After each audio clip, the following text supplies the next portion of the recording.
Fala pessoal, aqui é o Rodolfo e esse aqui é mais um episódio do podcast Projeto 100%. Aqui a gente fala sobre todas as estratégias do método Projeto 100%. Ele consiste em 3 pilares: gestão, produção e exposição. Porque quando a gente concentra nossas energias naquilo que a gente controla, o resultado vem a longo prazo. Hoje aqui de novo com a Suiene e com o Igor, terça-feira de carnaval. É isso aí, bloquinhos na rua e a gente aqui. E o assunto é polêmico. Quero ver quem vai assistir no carnaval. Eu quero ver. Reserva técnica ou a famosa comissão. Vamos falar sobre isso? E aí, RT, pode? RT não pode. O que é RT, gente? Bom, RT é a famosa reserva técnica, comissão, jeitinho brasileiro de aumentar a receita no final do mês para pagar as contas. Ah, né? O jeitinho brasileiro.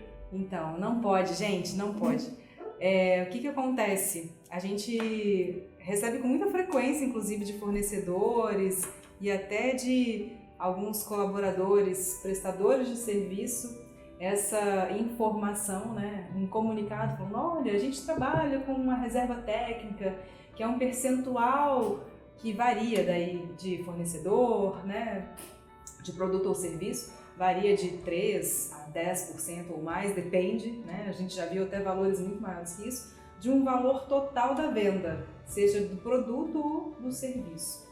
Então a gente recebe com alguma frequência esse comunicado falando: olha, a gente trabalha com reserva técnica. E a gente fala: oi? A gente não, né? Então a gente não trabalha dessa forma. A gente não trabalha com comissão. E os clientes sabem o que é isso? Ou os profissionais? Os arquitetos, o design de exterior? Então, a comissão, a reserva técnica, né? Ela está quase que formalizada no nosso meio. Os profissionais sabem sim, o cliente, alguns sim, mas a maioria não sabe que os profissionais trabalham com essa comissão.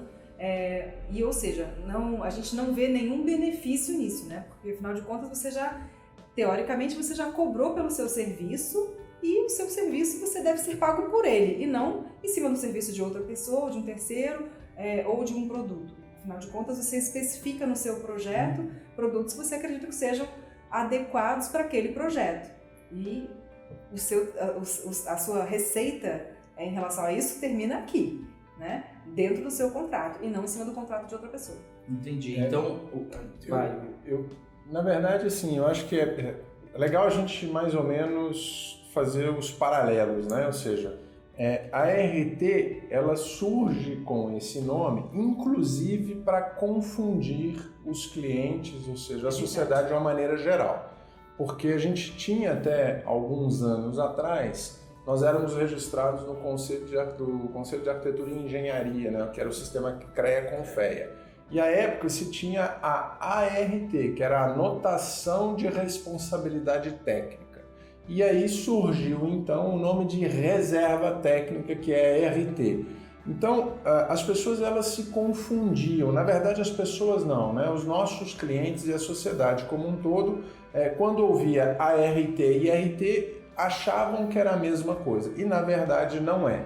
Uma coisa é a nossa Anotação de Responsabilidade Técnica, à época, que era feito no sistema CREA-CONFEA, e hoje a gente tem a RRT, que é o Registro de Responsabilidade Técnica, que é feito no nosso Conselho de Arquitetura, e a RT, que é a Reserva Técnica. Então são coisas completamente distintas, embora o nome seja muito parecido, e é parecido propositadamente, porque na verdade existe a intenção realmente de confundir. Então é bom a gente deixar claro, uma coisa é o nosso registro de responsabilidade técnica e outra coisa é a reserva técnica e é a comissão, que nós não trabalhamos com esse tipo de procedimento e com essa abordagem. Então a gente acredita que, ou seja, o seu trabalho tem um valor e é por isso que a gente trabalha e é por isso que a gente batalha. Né? A gente tem que receber pelo nosso trabalho, né? Pelo trabalho que a gente, Sim. Pelo produto e pelo serviço que a gente presta. Acabou. E aí, o que o Conselho de Arquitetura fala sobre isso? Ele tem alguma norma? Como é que funciona?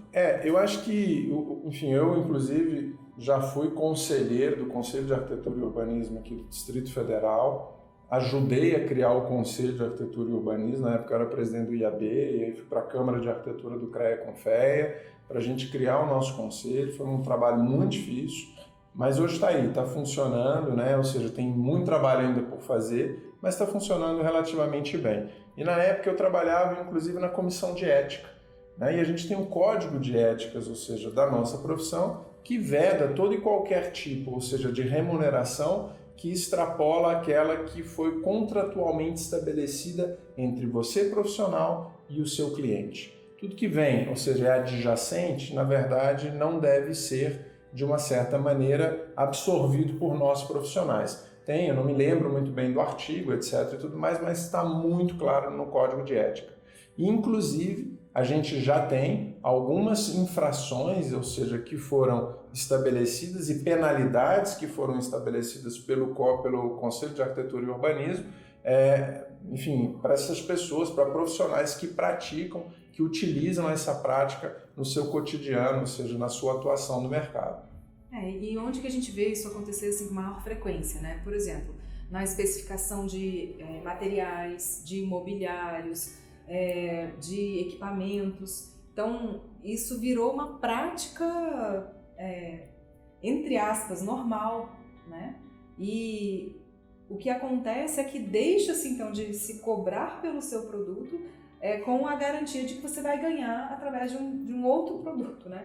Que é esse correr em paralelo aí que o Igor estava falando. Vai na pipoca, né? Ou seja, então reduz um pouco o valor do projeto, do trabalho proposto, para tentar ganhar lá na frente com alguma outra forma. Eu acho que isso é uma abordagem que é prejudicial para a profissão. Enfim, eu acho que é dessa maneira que a gente tem que colocar.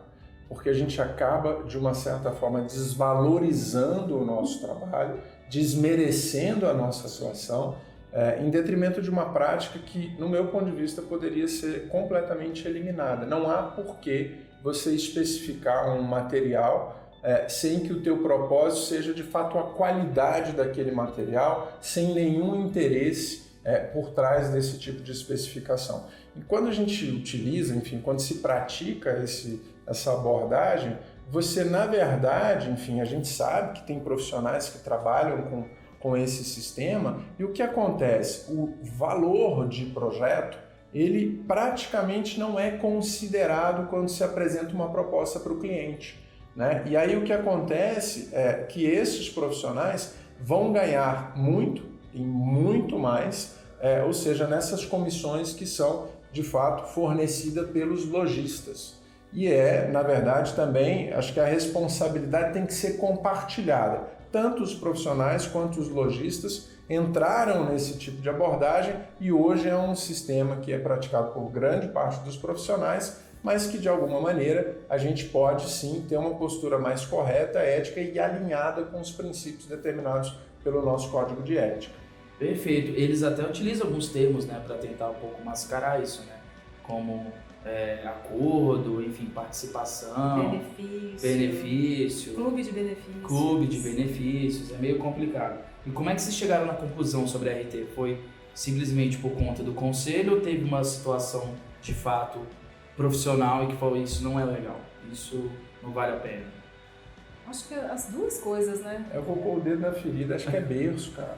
Esse negócio é berço, bicho. A educação é aquela coisa... Eu sempre brinco, né? Tem sempre aquela famosa frase, assim, enfim, né? Um pouco cômico, mas a história, a verdade, é um pouco... Tudo que eu não tenho, eu devo aos meus pais, né? Enfim, que é aquela relação que você estabelece de correção, de princípio, de ética, enfim... Tentar realmente balizar o teu comportamento dentro realmente de uma estrutura ética, de princípio moral, que a gente teve no berço e que a gente teve também, né, Suene, no escritório do Sérgio. É verdade. Durante a formação, né? Na formação, mas no Sérgio, pra gente, era muito claro isso. Era muito forte. Era muito forte. O Sérgio trabalhava com edifícios aeroportuários, que uma especificação que ele eventualmente fizesse, ele ia ficar milionário, porque, enfim, eram áreas absurdas, produtos caríssimos, entendeu? E que se tivesse algum tipo de abordagem nesse sentido, de fato,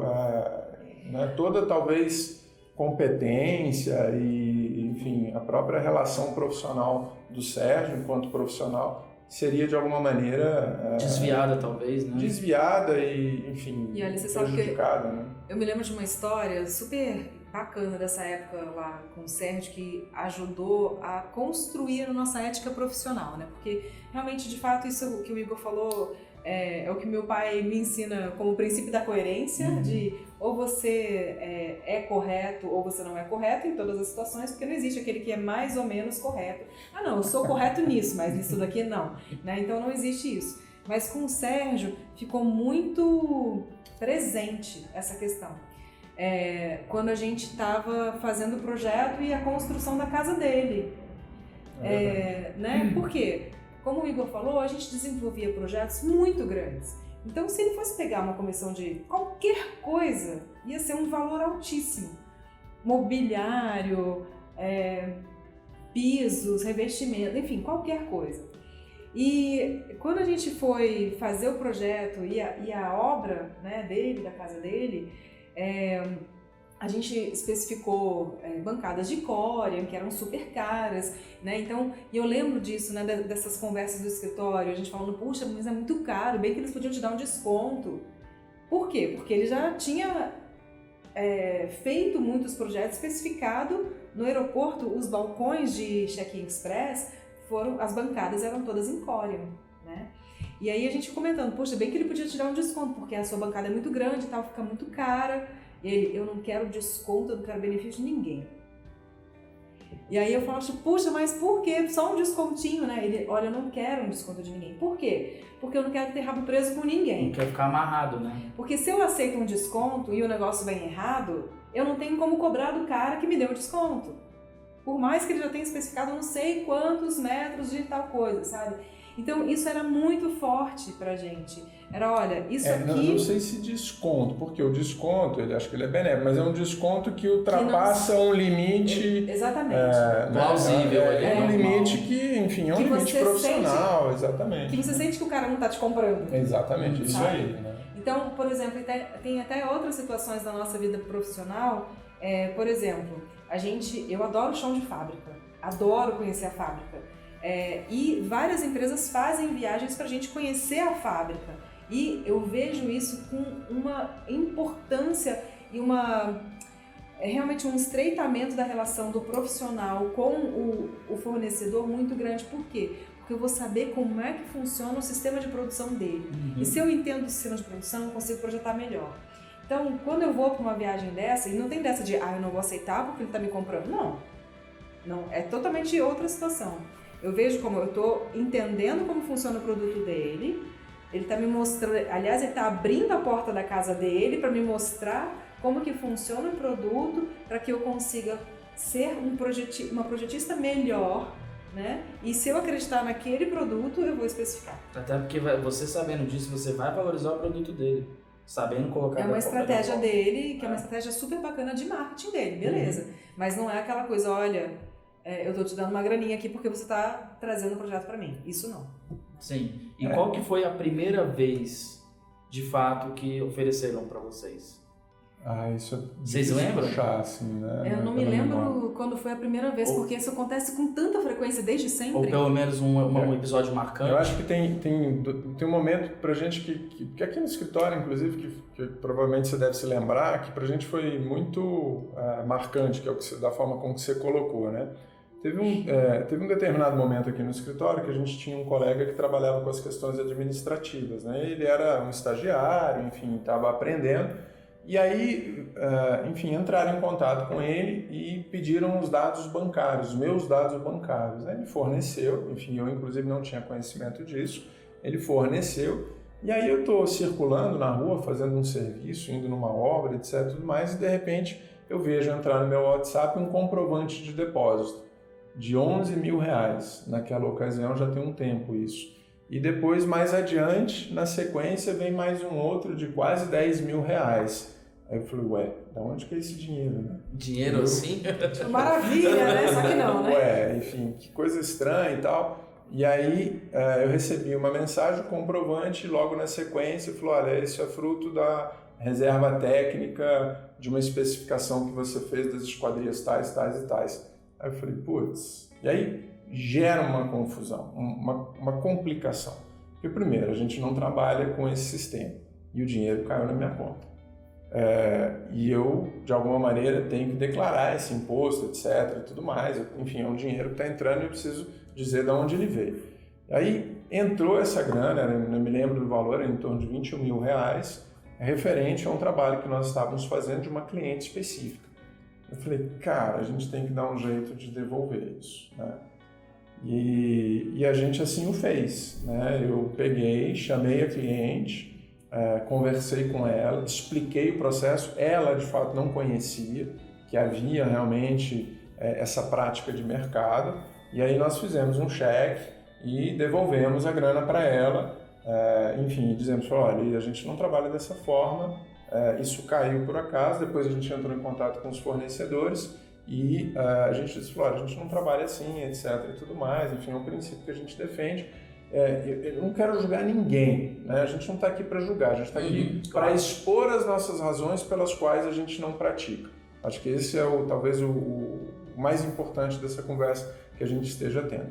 Então a gente devolveu a grana, explicou para os fornecedores, ela assinou um documento, que eu tinha que ter isso registrado, né? Porque de alguma maneira eu precisaria comprovar que eu restituí esse valor de alguma forma, um recibo. Enfim, então a gente mais ou menos trabalhou dessa maneira. E teve um outro momento, você até lembra disso, que a gente estava aqui nessa mesa conversando, veio um fornecedor apresentar um serviço, etc., um material, e aí ele explicou isso que a Su comentou logo no início, falou, olha, tem isso, tem aquilo, tem os benefícios, a porcentagem que a gente dá para o arquiteto, etc., e tudo mais. E aí você falou, olha, a gente não trabalha com comissão, você pode reverter para o seu cliente. Ele parou, não sei se você lembra disso. Eu estou sendo filmado, você lembra disso? Lembro. Pois é, então. Então, não é usual, né? Ou seja, isso se tornou uma prática e que a gente, de alguma maneira, tem que tentar expor os motivos pelos quais a gente não adota essa prática, porque a gente acredita no nosso trabalho, no nosso serviço, enfim, no que a gente entrega para o nosso cliente.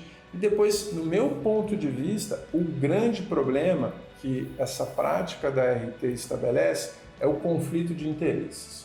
Esse, para mim, é o pior que acaba acontecendo. Porque, na verdade, se você está especificando um material com o objetivo de alcançar uma comissão, você não está defendendo os interesses do teu cliente, porque provavelmente existam materiais mais em conta, de qualidade similar, que eventualmente você poderia especificar garantindo assim a qualidade do seu produto, do seu trabalho, do resultado final e dos interesses do cliente. Então, quando você começa a trabalhar nos dois sentidos, as coisas se complicam. É difícil você trabalhar e ter uma coerência nessa articulação desses princípios todos. Então, eu acho que esse conflito de interesse é que não deve existir. É porque daí você fica servindo a dois senhores, né? Exato. É isso. Você fica amarrado, né? E a maioria das vezes que a gente cita que não recebe a comissão, até os lojistas mesmo, eles agradecem, elogiam a prática, os fornecedores falam, pô, que legal, que bom, porque pra gente é difícil, então é uma relação muito confusa, né? É difícil. É difícil. E assim, de novo, tá? Eu acho que a gente está batendo esse papo para externar as razões pelas quais a gente não utiliza essa prática, mas tem as pessoas que entendem que eventualmente isso é uma abordagem que é passível de ser praticada, desde que o cliente de fato tenha conhecimento de que isso acontece, enfim, etc. e tudo mais. E tá tudo bem, eu acho que cada um defende os princípios pelos quais acredita, pelos quais, enfim, foi de alguma maneira educado nesse sentido. E quando isso acontece, você fala, não, mas o meu cliente sabe que eu recebo dos lojistas, etc. e tudo mais. Tá, beleza, ele sabe. Mas se tiver um produto similar, com um preço mais em conta e sem comissão, você vai optar por isso? Essa é a grande questão. Se for, maravilha, você está conduzindo o processo da melhor maneira possível. Se não, de novo a gente cai naquela história do conflito de interesse. Então acho que aí é que está a grande questão que envolve essa prática. E sabe uma coisa que eu me lembrei agora de uma história de alguns anos atrás, sei lá, já deve ter uns 8 anos mais ou menos, eu encontrei com um colega que foi da época da faculdade e encontrei num shopping de decoração, né, de loja de decoração, e fazia muito tempo que a gente não se via. E aí perguntei como é que ele estava e tal, e falou, não, tá ótimo, tô vindo aqui receber as minhas RTs. Olha só. E eu falei, como? Aí ele falou, pois é, não, dá pra tirar uns 15 mil de RT no mês. O cara considerava salário. E aí você fica, pô, olha só, eu vou fingir que eu não tô escutando isso, porque a gente faz projeto, rala pra caramba, e eu falei, mas como é que acontece isso? E o teu projeto? Ele, não, aí eu consigo cobrar o projeto baratinho. Gente, projeto baratinho é o fim do mundo. O fim do mundo. Por quê? É o que acaba, né, com a profissão, né? Exatamente. É por isso que a nossa profissão tá desse jeito. É por isso que a gente não tem cultura de projeto no Brasil. Porque como é que você vai levar um profissional a sério se ele cobra baratinho pelo produto que ele vende? E eu imagino que ele entrega com o produto, né? Não entrega, praticamente, né? Já puxando esse gancho, então, vocês acham que isso influencia na qualidade do projeto? Muito. A RT? Eu acho que 200%. É? Por quê? Porque quando você cobra o seu projeto baratinho, porque você tem aquela perspectiva de ganhar no futuro, primeiro, você não vai investir numa coisa que você não está cobrando. Então, esse profissional começa a investir em acompanhar o cliente para fazer compras, enfim, coisas do tipo. Então, eu acho até que devia ser uma outra profissão, né? É um acompanhante de visita técnica, sei lá, porque não é projetista. Coach de compras de materiais. Tipo isso. Coach and consultant material, eles gostam. Exatamente. Então, o que acontece com isso? O seu projeto fica super barato, Sim. né? Porque você não vai investir tempo numa coisa que você não está cobrando. Se você não vai investir tempo, como é que você vai desenvolver esse projeto? Não vai. Então, o seu projeto ele fica muito aquém do que ele poderia ser. Então, por isso, não chega a ser detalhado, né? Não vira projeto executivo. Quantas vezes a gente vê profissionais, fornecedores falando, olha, projeto dos colegas de vocês chegam aqui, basicamente o levantamento espacial para a gente desenvolver o projeto. Gente, de quem é a autoria então? O projeto não é seu mais, né? É uma terceirização, né? Uma que terceirização. Você joga na mão, enfim, dos fornecedores para ele resolver um problema que na verdade é teu, né? Ou seja, você realmente foi contratado para fazer aquele projeto. Mas eu queria jogar uma luz naquilo que a Suiane comentou também um pouquinho lá atrás, que é assim, cara, existem algumas... Eu acho que tem alguns entendimentos que são importantes a gente deixar claro, assim, né? Por exemplo, cara, um fornecedor quer te levar para a fábrica dele, né? Porque ele sabe que você é um arquiteto que trabalha com correção, que tem zelo pelo teu projeto, pela tua obra e que você vai especificar produtos de qualidade. E quando isso acontece, um convite desse acontece com esse propósito, com esse objetivo, sempre com o princípio de integridade, ou seja, dentro desse contexto, cara, eu acho que é muito válido e você tem que ir sim, porque é uma maneira de você adquirir conhecimento, de você entender melhor o produto que está sendo de fato oferecido e você especificar, sobretudo, com conhecimento técnico para poder favorecer o teu cliente. Então são coisas completamente distintas. E é sim uma abordagem de marketing que essas empresas têm. Quem não quer ser bem tratado? Todo mundo quer ser bem tratado. Eu quero chegar numa loja, ser bem recebido, as pessoas me acompanharem, etc. Não porque eu vou especificar, porque eu sou um profissional que prezo pelo meu trabalho, Exatamente. que eu tenho realmente o zelo por aquilo que eu faço e, de fato, são os interesses do meu cliente que estão lá naquele momento sendo negociados e sendo, de uma certa maneira, administrados por mim, que fui contratado, e pelo meu cliente para, de fato, trazer a melhor solução para ele, tanto técnica quanto econômica. Então, acho que são coisas bem distintas, Exatamente. bem claras, que a gente precisa, de fato, pontuar para que a gente entenda essas relações. Então, acho que isso é legal a gente colocar. E qual foi a sua pergunta mesmo que eu já esqueci, que você tinha comentado? Não, e aí agora entrando numa outra, que é por que investir então no projeto e não na RT? Porque talvez tem pessoas que acham que projeto não vale tanto a pena se esforçar, né? Cara, o lance é o seguinte, O que vocês acham? fazer projeto não é fácil, né? Não. Por que vale a pena investir em projeto e não ficar preocupado com se você vai receber RT? Na verdade, eu vejo vários motivos aqui, né? Mas o primeiro deles que é o seu produto, O seu primeiro produto é o projeto, é o instrumento que vai te viabilizar a obra, que é o que o teu cliente quer. Então, se você não investir a sua energia nesse produto, você vai ter dificuldades lá na frente, porque como é que você vai entregar essa obra para ter esse resultado que o teu cliente está esperando.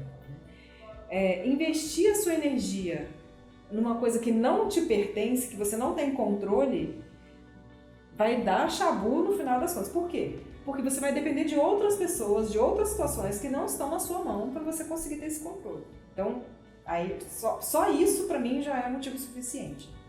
Né? Eu acho que tem assim, eu vou até fazer minhas as tuas palavras, ou as tuas palavras minhas. Não sei muito bem qual é o ditado, mas é o seguinte.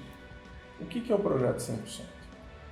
Na verdade, é uma metodologia que a gente estabeleceu baseada em 3 pilares. Gestão, produção e exposição. Se a gente está investindo não na nossa produção, ou seja, deixando ela de lado para poder ganhar uma remuneração, ou seja, em outra área que não na produção, como é que você consegue controlar aquilo que você tem no teu escopo de trabalho para garantir que os resultados venham a longo prazo? Você não vai ter essa garantia.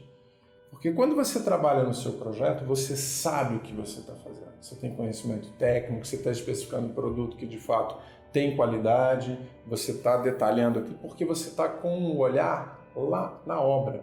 Então você está investindo aqui para colher lá. Se você investe em outro local, não tem como você garantir o teu resultado final. Então eu acho que é uma coisa muito clara e muito transparente nesse sentido, né? São 3 pilares que sustentam o projeto 100%. Gestão, produção e exposição. Vamos trabalhar em todos esses pilares porque os resultados vão chegar lá adiante, porque a gente controla todos esses pilares que estão sobre a nossa gestão. Concentrar energia então naquilo de fato que a gente tem que ter controle, né? E outra coisa, quando você investe a sua energia dentro desses 3 pilares, você está consolidando uma construção, né? Você está criando um embasamento para essa construção a longo prazo, que vai ser sólida. E você está tendo uma visão e perspectiva. Quando você aceita a comissão, a reserva técnica, você está sendo imediatista. Você quer esse dinheiro aqui agora, mas o que você está plantando aqui, você não vai colher no futuro. Né? Então, isso também é um outro ponto que é um argumento fortíssimo, na minha opinião. Por quê? Porque ou você constrói, solidifica a sua profissão com um embasamento forte, para você ganhar a longo prazo, em médio e longo prazo, ou então sua construção vai ser de vento, assim, sabe? Não vai rolar, porque você está só com o olho no aqui e agora. Né? Então, eu acho que esse ponto também é um ponto que é muito importante. A gente precisa investir o nosso tempo aqui na nossa produção para a gente colher frutos lá na frente. Reserva técnica não vai encher barriga durante muito tempo. Então, por exemplo, se um arquiteto que está com uma dificuldade chegar para vocês e pedir um conselho, e se não aceitar comissão, o que acontece? Qual conselho vocês dariam para ele seguir em frente, então, sem essa prática? Eu acho que é muito Seria claro, trabalhar e é o que a Suiene falou, cara, não é fácil. Ninguém está aqui para dizer que a nossa profissão é fácil. Não é esse o objetivo, não é essa a intenção que a gente criou o canal para compartilhar as nossas experiências. A gente sabe que é trabalhoso. Mas é possível. Mas é possível. Então, quando você está iniciando, e eu acho que isso é legal também, porque essas questões todas, né, que eu comentei, RT, etc. Quando o profissional sai do mercado, entra no mercado de trabalho, sai da academia, às vezes isso é um pouco confuso, é um terreno meio nebuloso. Às vezes o cara aceita sem saber muito bem, porque ele não conhece o código de ética da profissão. Então a gente é um pouco perdido nessa estrutura toda. Mas, ou seja, respondendo a tua questão, do ponto de vista de postura ético-profissional, cara, trilha um caminho mais consistente, por mais que ele seja um pouco mais penoso no início, porque lá a longo prazo você vai conseguir construir a tua trajetória, a tua jornada baseada em princípios sólidos, né? Ou seja, na tua produção, no teu princípio ético de correção, de trabalho, etc, tudo mais, porque eu acho que é a melhor situação para a gente levar, ou seja, a nossa carreira, a nossa atividade profissional com tranquilidade, trabalhando bem, com correção, entregando aquilo que a gente de fato foi contratado para fazer, então com tranquilidade. Eu acho que é o... Construir uma reputação boa. Exatamente, de projeto, de ética, né, no mercado de trabalho. E assim, olha, o que acontece com esse profissional? O que pode acontecer com esse profissional que recebe a reserva técnica? Ele pode ser denunciado? Pode. Ele pode ser denunciado, porque o nosso conselho proíbe a prática. Pode ser denunciado, sim. Mas, mais do que isso, eu acho que é importante esse profissional entender que existe uma outra maneira dele ser remunerado, que é a maneira correta e que é pelo trabalho dele. Então, a partir do momento que você toma consciência disso, de que, olha, eu não preciso receber reserva técnica, eu posso acompanhar o meu cliente para escolher os investimentos, para tomar as melhores decisões nas compras, e eu posso cobrar por isso. Sim. Não está errado, né? Não, ao contrário. É o teu cliente que está te pagando, né? Exatamente, estaria errado até você não cobrar por isso, você trabalhar de graça. Não é isso que a gente está falando. Não, cobre por esse serviço. E quando você chegar na loja ou no fornecedor de serviço, porque também tem acontecido de outros, de empresas construtoras também oferecerem isso, então quando chegar nesse momento, fala, olha, não, a gente não trabalha com isso. Passa esse valor para o cliente. Reverta, né? Esse benefício passa para o cliente. Na verdade. Ele é do cliente, ele pertence ao cliente, ele não pertence a nós profissionais. Então, cobre por isso. É muito simples você reverter essa situação. Mostre para o seu cliente que realmente ele precisa de você para fazer esse acompanhamento, né? Por quê? Porque realmente o cliente não sabe, não está na área de atuação dele, ele não sabe como fazer e ele precisa desse apoio e a gente pode oferecer esse apoio. Então, você está, inclusive, trazendo para o seu escritório, trazendo para você mais um serviço que você pode cobrar por ele. Então, você está também aumentando o seu faturamento de uma forma justa, correta. E tem um aspecto que eu acho que é muito legal a gente levantar sobre essa questão toda, é que assim, na medida em que essa prática, a gente já sabe que ela está consolidada, mas existe um inchaço, ou seja, o mercado acaba superfaturando todos os processos. Né? Se um produto custa, sei lá, 60, ele vai custar 66, porque na verdade tem 10% ali envolvido para o arquiteto. Então, cara, os valores eles vão inflando com base em uma estrutura que é maluca, se você for parar para analisar. Né? Uma obra que vai custar R$1 milhão, se a gente está falando de 10% de comissão, envolvido em uma série de questões, aí, das mais malucas que a gente pode imaginar, ela vai custar R$1,1 milhão. E não precisa custar R$1,1 milhão. Né? Esse é um dinheiro do teu cliente, que está saindo pelo ladrão, né? E aí entra numa discussão que talvez tenha, ou seja, uma amplitude maior, que a gente está sempre criticando a postura dos nossos representantes nesse sentido, mas a gente não toma cuidado e às vezes senta em cima do rabo para, não, olha, isso aqui é o que a Suene falou, não, isso é meio certo, isso é meio errado, então dá para fazer um pouco.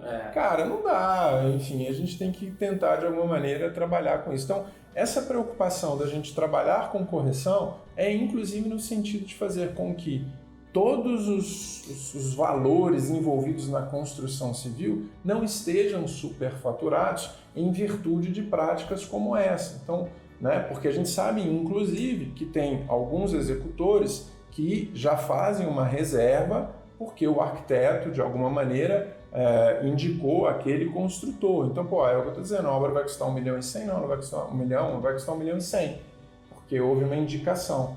Cara, não precisa disso, não faz sentido. É necessário também, pode causar desgastes também, cliente, construtor, arquiteto. E aí, assim, você imagina quando o cliente toma conhecimento disso. Ele se sente super traído, ele está sendo traído. Ele está sendo. E isso que a Suene comentou, enfim, há pouco tempo, que, por exemplo, quando você vai numa loja, tá ali defendendo os interesses do teu cliente, e aí surge essa conversa meio atravessada, porque ela é um pouco velada entre vendedor e arquiteto, fala, olha, tem, né, então...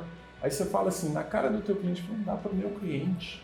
Ele vai abrir um sorriso daqui até aqui, então, ao invés de pagar 100 mil, vou pagar 90 mil, é isso mesmo? pô, o cara vai ficar satisfeito.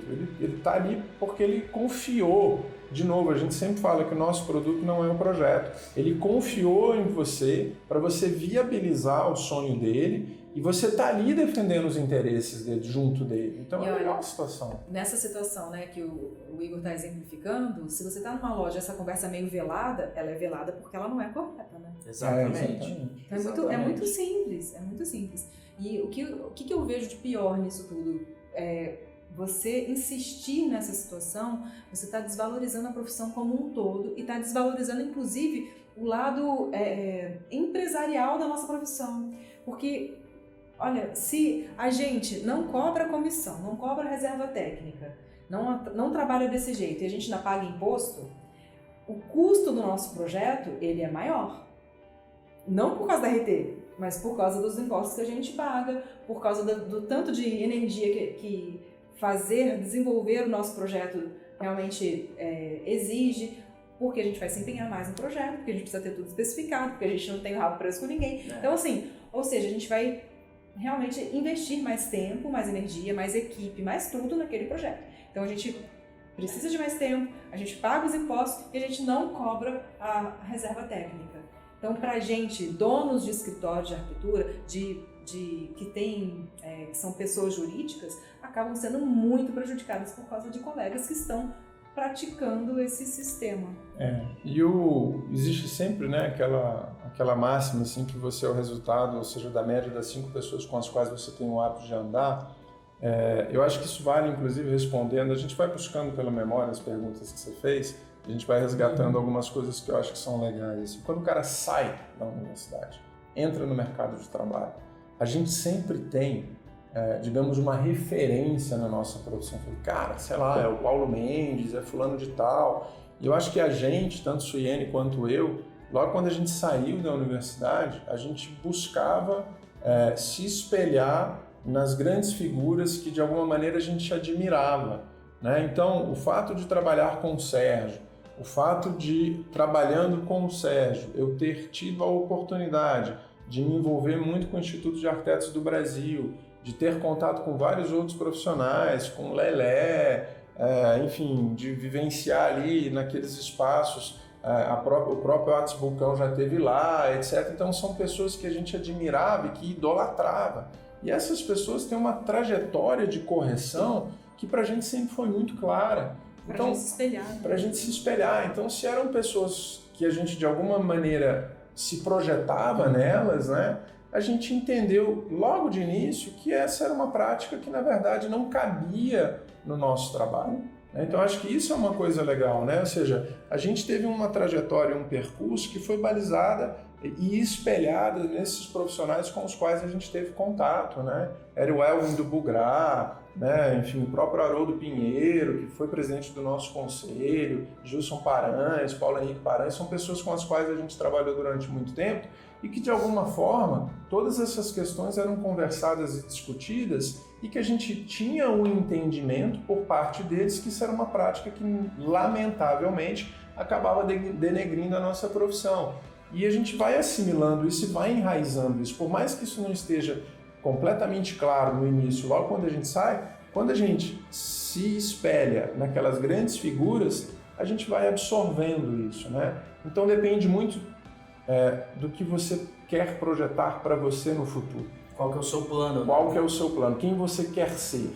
Né? Então acho que isso é uma pergunta que a gente tem que colocar logo no início para a gente de fato conseguir atingir os nossos resultados, chegar lá, por mais que às vezes o caminho seja um pouco mais longo, mas a gente vai com tranquilidade nessa estrada. Então, pegando isso aí, se a pessoa, por exemplo, vamos lá, o recém-formado que está entrando no mercado de trabalho agora, e ele pode falar assim, como é que eu vou trabalhar sem RT? Eu consigo melhorar o meu produto, então? Aperfeiçoar o meu produto, o meu projeto? É possível? Vocês falariam? Eu acredito que esse é o caminho. Eu acho que o caminho é você agregar valor ao seu produto e você não aceitar a RT significa você pôr a sua energia onde ela tem que ser investida, que é no seu projeto, para esse projeto se transformar em realidade. Então, agregue valor a esse produto. Ofereça para o seu cliente esse acompanhamento, essas visitas técnicas, para você ir às lojas com ele, faça esse acompanhamento, viabilize, esse é um outro serviço. Então, coloque serviços dentro do seu produto para que você seja remunerado por isso, valorize o seu projeto, valorize o seu trabalho e, consequentemente, valorize a nossa profissão como um todo.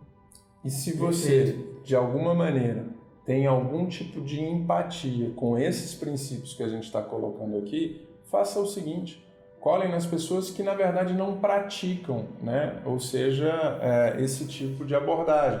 Por quê? Porque quando você colar, você vai estar entrando no universo que chamamos comunidade de pessoas que, na verdade, têm o mesmo princípio. E quando você estiver junto delas, essas pessoas vão te dizer o que fazer. Não, ó, faça isso, faz isso no teu projeto, isso vai conseguir agregar valor, isso aqui é uma alternativa, se você fiscalizar a tua obra, você vai ter um resultado bacana. Então, junto dessas pessoas, as soluções e, digamos, as alternativas vão aparecer para que você não precise entrar, ou seja, e praticar esse tipo de ação, né? E essas pessoas podem até ser os fornecedores também, né? Porque eles podem falar, o arquiteta X realmente é bacana porque é uma pessoa idônea, não trabalha com isso, o produto é bem feito, o projeto é bem detalhado, e com isso consegue alavancar mais e mais projetos, clientes. Sim, a gente vai estreitar essas parcerias também. Exatamente, a gente vai você escolar acaba estreitando, né? E para quem se sente seguro, gente, em realmente, tá, eu não vou cobrar RT, como é que eu vou então não cobrar barato? Como é que eu vou fazer para agregar valor ao meu trabalho? Como é que seria isso? Como é que vocês poderiam? Olha, só para vocês terem uma ideia, a gente já tem uns feedbacks dos nossos alunos que estão aplicando essa metodologia que a gente montou, que a gente estruturou, e eles estão tendo resultados como? Eles estão apresentando propostas com valores maiores do que eles apresentavam antes, inclusive cerca de 100% a mais do que eles cobrariam antes, e eles estão fechando os contratos, né? E olha, uma coisa não tem nada a ver com a outra, uma coisa é seu preço de projeto.